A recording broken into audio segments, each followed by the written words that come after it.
एपर्यंत गोटे भी टंका पाई नाहंती शीघ्र करंतु एही काम आपणଙ୍କୁ भी मिलिबो पीएम किसान रो 22तम किस्ती। तेज सूचना अनुसार प्रधानमंत्री किसान सम्मान निधि योजना सारा देश में लक्ष लक्ष चाषी एक बड़ आश्वस्ति भाव में उभा होईछि। यह महत्वाकांक्षी केंद्र सरकार योजना माध्यम प्रतिवर्ष चाषी बैंक अकाउंट को 6000 टंका आर्थिक सहायता सीधा सड़क स्थानांतरित हुए।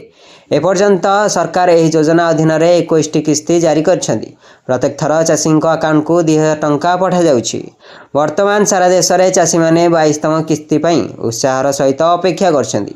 किंतु यह भिड़ मध्य चाषी एक बड़ अंश अच्छी जे माने एपर्यंत यह योजना लाभ पाई नांती। सबुठारु बड़ प्रश्न उठुछि जे नूतन भाव में पंजीकृत चाषी मैंने 22तम किस्तीर लाभ पाई परिबे कि नुआ आवेदनकारी लाभ पाइबे। तो सूचना मुताबक जदि आपण जड़े चाषी एवं कौन कारण एपर्यंत प्रधानमंत्री किसान योजना रे सामिल हो पारि नांती तेबे निराश होवार कौन आवश्यकता नहीं। आपण पाखे एबे भी सुजोग अच्छी जदि आपण योग्यता मानदंड पूर्ण करती तेबे आपण 22तम किस्तीर लाभ पाई परिबे। सबुठारु गुरुत्वपूर्ण आवश्यकता हेउछि आवेदनकारी निज नाम रे चाष योग्य जमी थिबा आवश्यक। एही योजना लाभ पाइबा पई आपनको जड़े चाषी भाव में स्पष्ट भाव में परिचय देवा एवं आपण नाम रे जमी मालिकाना डॉक्यूमेंट रहिबा अत्यंत गुरुत्वपूर्ण। जदि आपण एबे आवेदन करती एवं आपण आवेदन सठिक समय जांच हुए ते सरकार 22तम किस्ती जारी करने समय आपण अकाउंट रे 2000 टंका जमा होइजिवो बोली संभावना अच्छी। यह राशि केवल सेतबेले उपलब्ध हेबो जदि आपण आवेदन सठिक एवं सफलतार सहित जांच हुए। तेबे यह योजना पाई केउं डॉक्यूमेंट आवश्यक?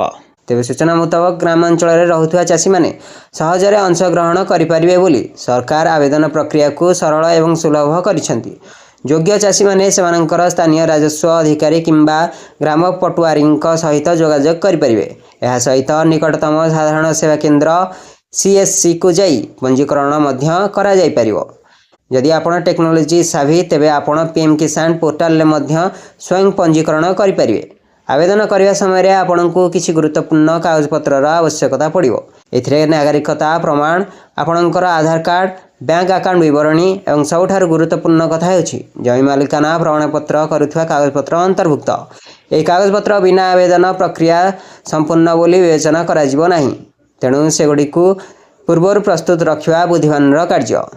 यदि आपण ऑनलाइन रे आवेदन करने को चाहते तेज प्रक्रिया अत्यंत सरल। प्रथमे आपण को सरकारी पीएम किसान वेबसाइट परिदर्शन करने को पड़ो।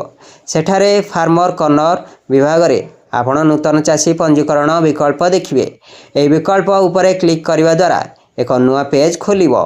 एठारे आपण को जांच करने को पड़ो जे आपण ग्रामांचल कि सहरांचल अटंती।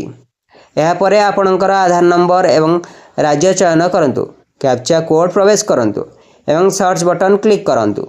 यदि आपणकर डाटाबेस रे पूर्वर कौनसी रेकर्ड नहीं तेज सिस्टम आपण को पंजीकरण करने को चाहूँगी कि नहीं पचारिबो।